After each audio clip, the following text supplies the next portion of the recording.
Donc, je me présente, je m'appelle Aurélie Tomou-Croza et voici mon signe, Aurélie.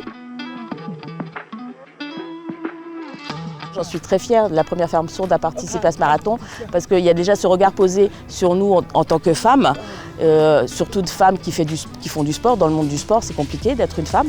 Et là, d'en faire partie, d'être là, oui, j'en suis fière. Le fait de montrer que les sourds peuvent le faire, qu'on peut communiquer avec la langue des signes, qu'on peut intégrer la communauté des entendants, oui, j'en suis très fière. Nous sommes 3 donc sous le drapeau de la team turquoise. C'est en fait un drapeau qui représente la communauté sourde et qui représente aussi un droit à vivre ensemble au sein de la société, à une demande d'égalité et de respect. Je ne connaissais pas du tout le monde du Marathon des Sables. J'avais eu des retours par des personnes qui y avaient déjà participé, mais c'était quelque chose d'encore très flou pour moi. Le premier jour, c'était très perturbant. Changement de climat, changement de nourriture.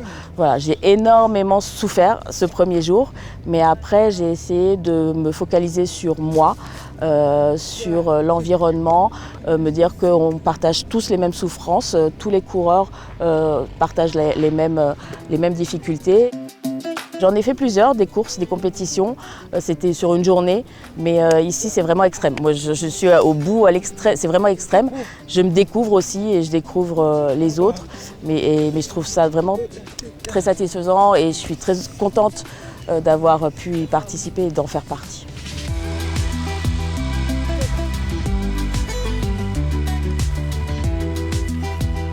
J'ai réussi à dépasser cette souffrance et à aller jusqu'au bout du 90 et ça a été très chargé en émotions. Voilà, c'est énorme, c'est difficile de partager, d'expliquer cette émotion, voilà, c'est énorme.